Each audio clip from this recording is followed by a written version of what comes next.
Alrighty guys, before we get into the video, make sure to leave a like if you guys enjoyed. If you guys did, also make sure to subscribe if you guys are new. And if you guys want to be notified every time I post a new video, make sure to click that bell for all notifications. I'll see you guys later. Yo, what's going on everybody? It is your boy Fitzwong TV here, aka GLauren33. I am back here today with your official My Hero Academia 217 review. You guys may be asking, why am I able to get you guys the review 3 days early? Depending on when you guys are watching this, because usually I get the review to you guys on Sunday when the chapter is released.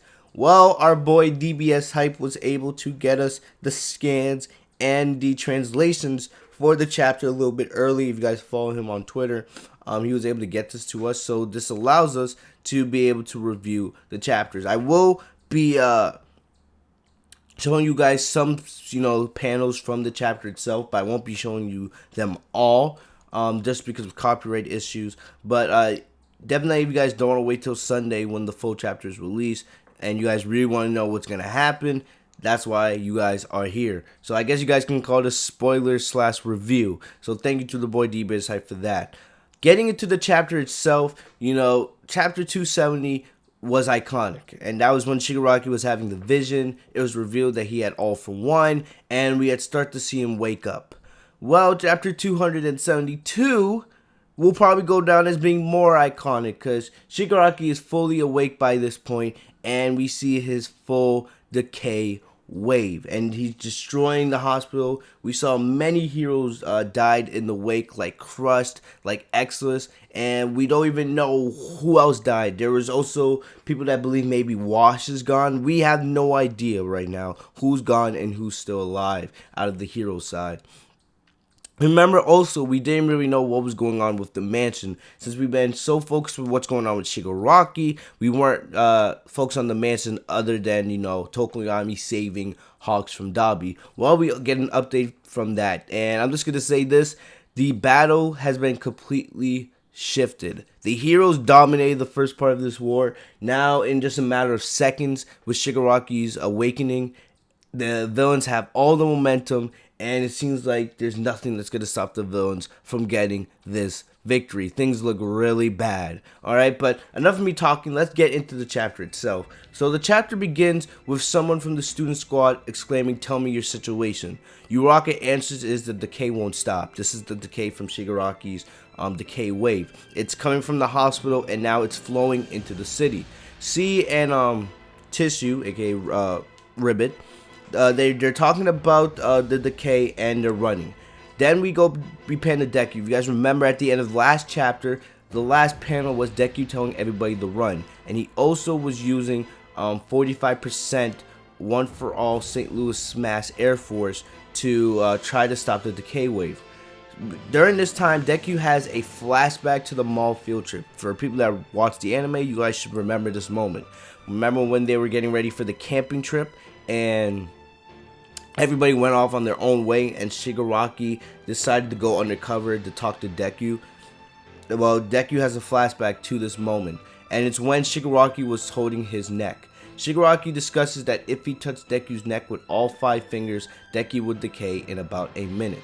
Deku realizes now that Shigaraki's decay from that moment compared to now is so much more stronger. And remember guys, we've been waiting for a long time to figure out how strong Shigaraki's decay wave actually is. And now we're seeing the full potential of that decay wave. Alright, destroying the hospital and all these other heroes and stuff in his path. It's crazy. Alright, Deku then exclaims to himself, "Shigaraki." Deku knows it's Shigaraki, and it's painful to him, because now he's going to have to figure out a way to take him out. Alright, then we see Burning. He's yelling to the students, "Get out of the way." And then they're asking about all the teams, the hospital raid team, the mansion team, but there's no reply. Remember, everybody's been split up because of the decay. Some heroes are now dead, other heroes are, try to get away, and we don't know where they are. Everybody's scattered. Todoroki is thinking about his father, Endeavor, the #1 hero, and everyone's thinking about Riku and all these other heroes. So you can see the concern on the students, it's really apparent. especially for someone like Todoroki, who he knows his dad was in the hospital. He knows his dad was on the front line, and he doesn't know what's going on. And he has every reason to be concerned about Endeavor, which we'll talk about a little bit later in this chapter. So then we go to Shigaraki, and Shigaraki is standing on a platform above the ruins of his destruction. Like, I'm imagining how these, scenes or these panels will play out animated once we get to My Hero Academia Season 6. And it's just crazy.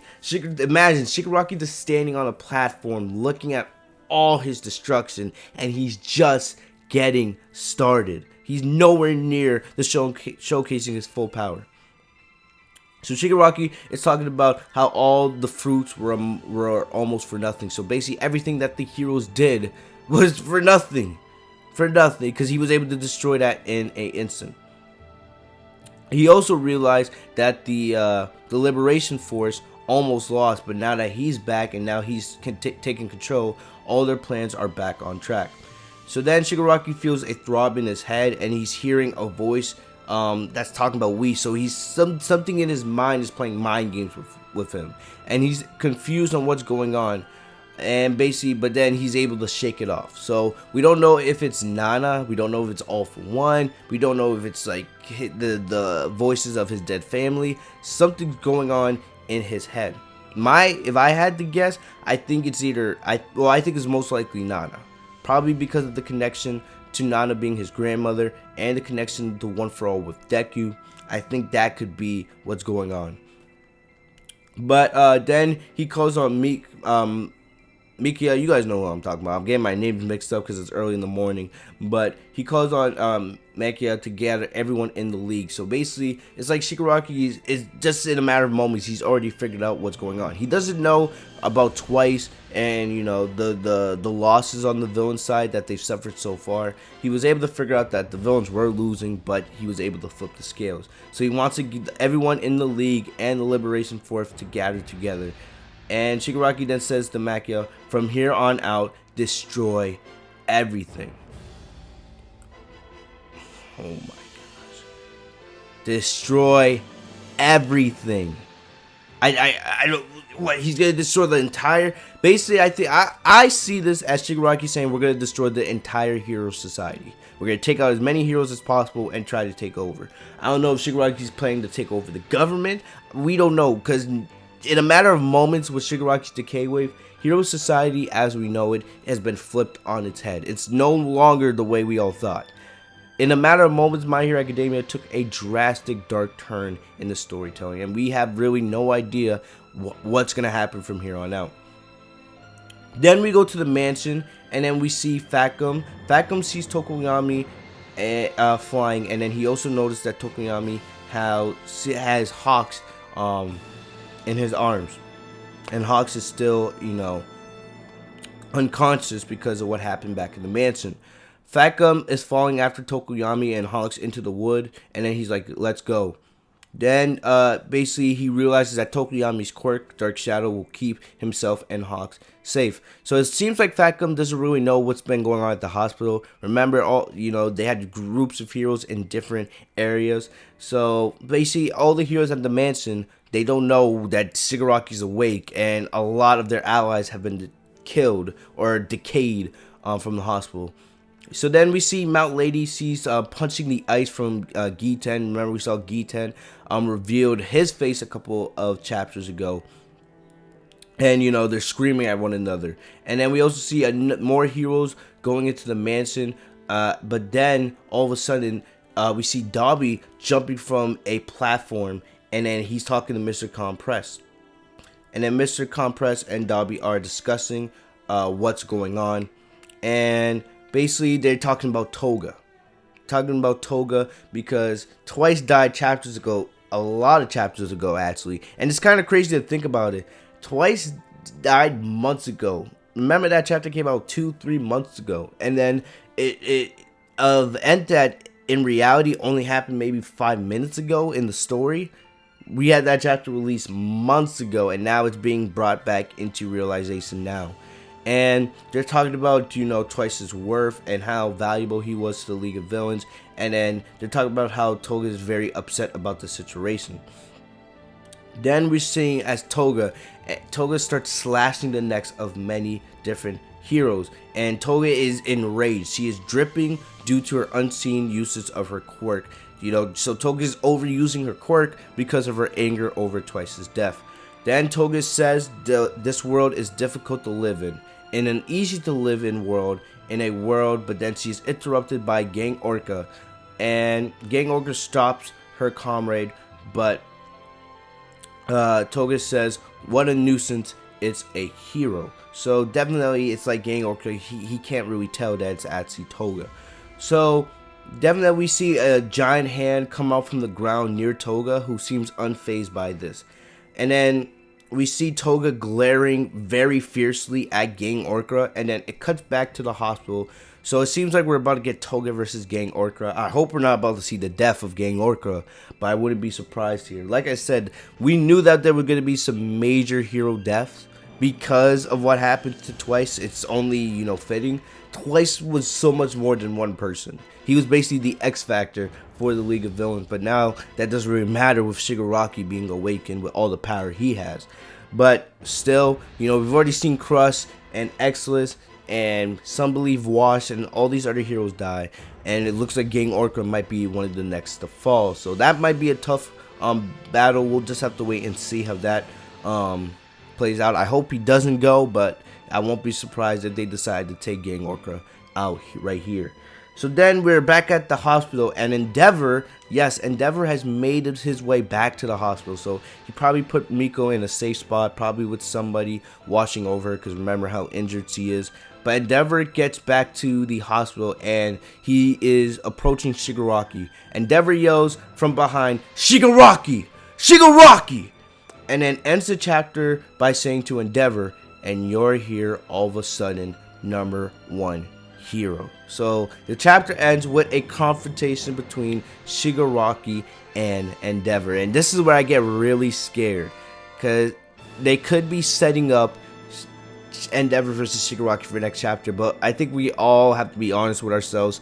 Endeavor, even though he is the #1 hero, he has no chance. And this is kind of crazy, giving me those All Might versus All For One vibes. I don't know, maybe they're gonna have some kind of hospital and news crew flying over the area to see what happened.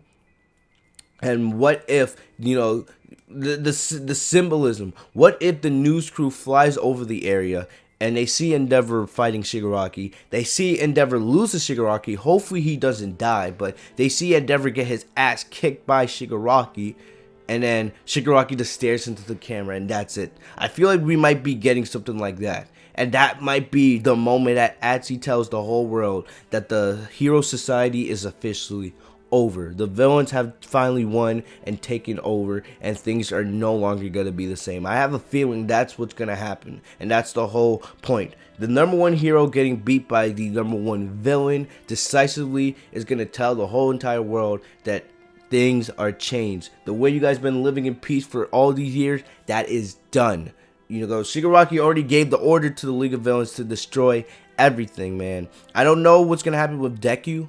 I still think there's a chance we might be getting the Deku versus Shigaraki encounter, but honestly, I have no idea what's going to happen, bro. This is just complete madness, and I'm loving it, but I'm also terrified for Endeavor and the rest of the heroes, man. My Hero Academia has gone so dark in a matter of seconds, and even though we knew it was coming, it's just crazy to finally see how these events are all unfolding. But that's about all I got for you guys today. The chapter will be released on Sunday, depending when you guys are watching this video, and we'll be right back here next week. With the full chapter 274. So hopefully you guys enjoyed. If you guys did, slap a like on this video. Make sure to comment, subscribe, enable notifications by clicking the bell next to my name, FitzMonkTV, so you guys are notified every time I post a new video. I'm gonna get out of here. Hopefully you guys stay safe and healthy. Have a good day, guys. Peace.